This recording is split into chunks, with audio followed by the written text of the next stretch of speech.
इसे कली काल कहा जाता था क्योंकि लोग एक दूसरे के साथ भयानक चीजें करते थे। किस युग में आप हैं तय करेगा कि आपका ईथर शरीर कितना है। लोग अभी भी यही कह रहे हैं कि ये कलयुग है, कलयुग है, क्योंकि कृष्ण ने कहा था कि ये कलयुग है। लेकिन हम अगला कदम कैसे लेते हैं या अगली पीढ़ियां कैसे जीती हैं, इसे हम ही तय करते हैं।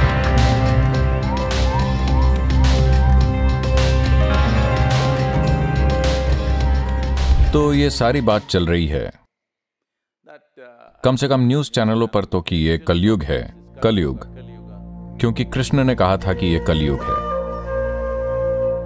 कब कहा था? 5124 साल पहले। तो तब से कली का संपूर्ण पहलू जो 2592 साल तक चलता है खत्म हो चुका है, और द्वापर भी 2592 साल का है, जो कि 2082 के आसपास समाप्त हो जाएगा। इसका मतलब है कि और 58 साल, 58 साल, लगभग 60 साल। अगर आप 60 साल और जीते हैं तो आप त्रेता युग देखेंगे। इसका मतलब यह नहीं है कि एक दिन अचानक ये त्रेता बन जाएगा। देखिए, जब हम सर्दी कहते हैं तो इसका मतलब यह नहीं है कि अचानक एक दिन सर्दी आ गई, आहिस्ता आती है। गर्मी, ऐसा नहीं है कि एक दिन अचानक गर्मी आ गई, यह धीरे धीरे होता है।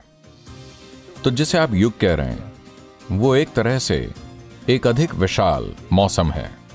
मौसमों का एक बड़ा दौर है।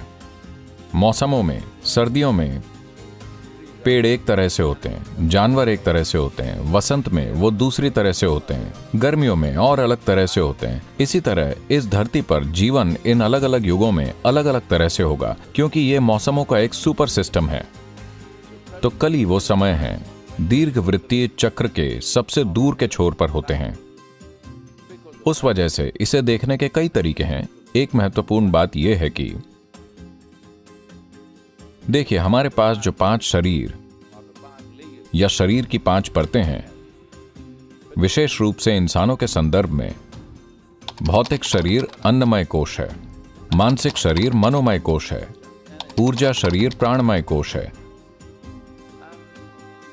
और विज्ञानमय कोश या ईथरिक शरीर होता है।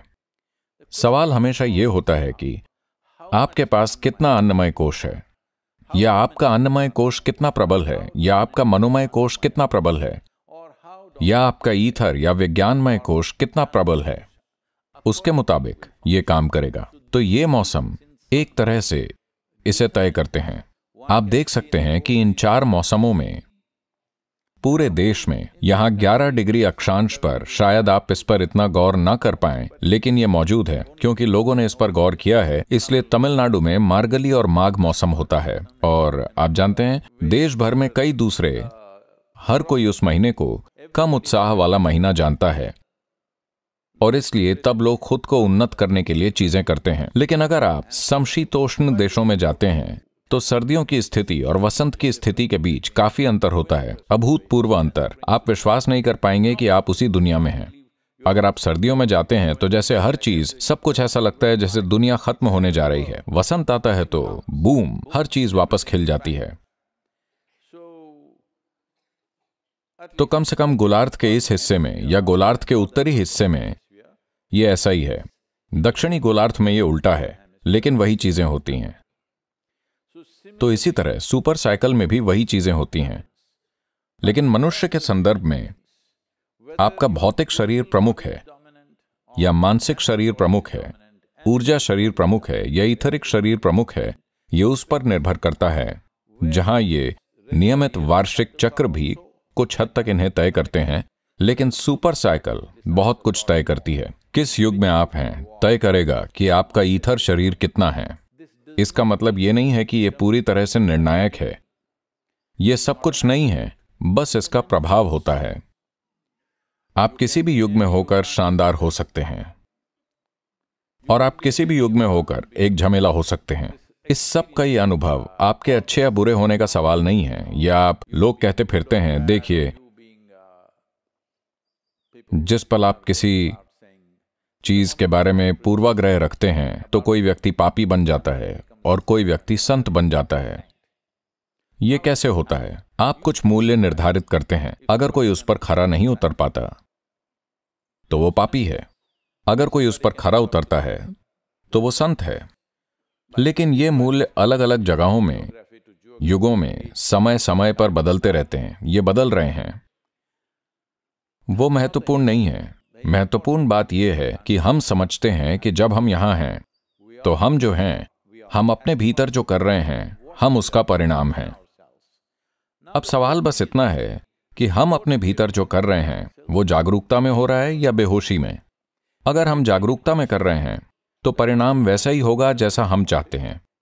अगर बेहोशी में कर रहे हैं तो परिणाम रैंडम या बेतरतीब होगा, और रैंडम परिणाम बहुत दर्दनाक हो सकता है, परेशानी भरा, कभी कभी आपके लिए, ज्यादातर समय दूसरों के लिए।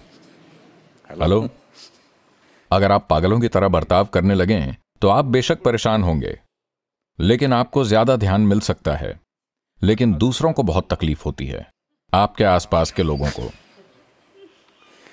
तो ये पहलू सब कुछ तय नहीं करते, लेकिन ये एक आम प्रभाव है। तो कलियुग के दौरान, जो 2000 से अधिक साल पहले खत्म हो चुका है, इसे कली काल कहा जाता था, क्योंकि लोग एक दूसरे के साथ भयानक चीजें करते थे।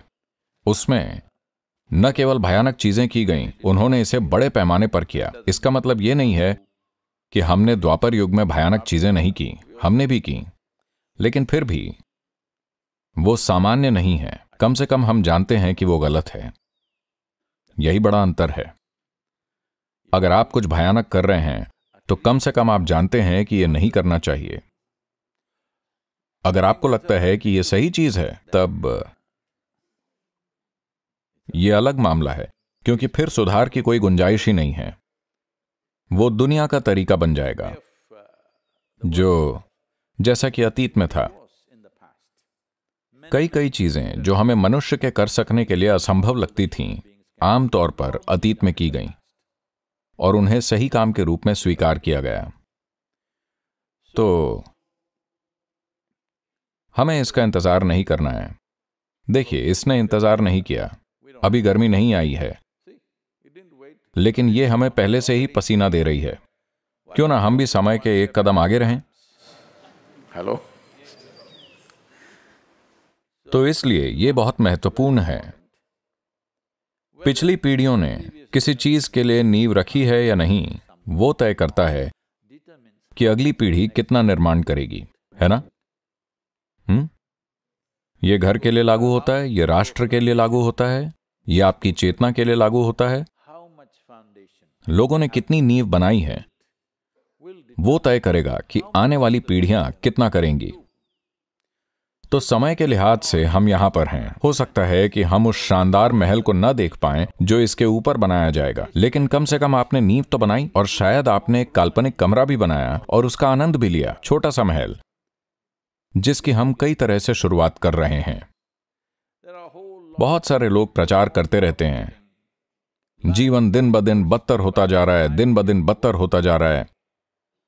लेकिन कृपया इस चीज पर गौर करें, 500 साल पहले लोग यहां कैसे रहते थे, आज हम कैसे रह रहे हैं।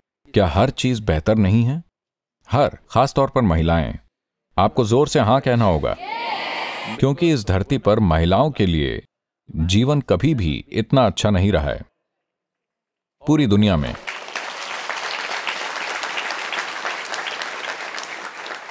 तो हम अगला कदम कैसे उठाते हैं, वो हमारे हाथ में है। हम इस तरह इसलिए हैं क्योंकि किसी ने कुछ बुनियाद बनाई है, तो हम इस स्थान पर आए हैं। लेकिन हम अगला कदम कैसे बनाते हैं, या अगली पीढ़ियां कैसे जीती हैं, यह हमारे द्वारा तय होता है। तो ऐसे समय में, जब मैं कहता हूं ऐसे समय में, जब हम एक युग से दूसरे युग में जा रहे हैं, जब मौसम सर्दी से वसंत में बदल रहा हो, तो हमें खिलने के लिए तैयार रहना चाहिए। हेलो। कई मायनों में हम जिस दौर में हैं वो बहुत महत्वपूर्ण है, क्योंकि शायद मैं इसे नहीं देख पाऊंगा, मैं इसे नहीं देखूंगा, लेकिन आप में से कई युवा लोग इसे देखेंगे कि हम द्वापर युग से त्रेता युग में जा रहे हैं।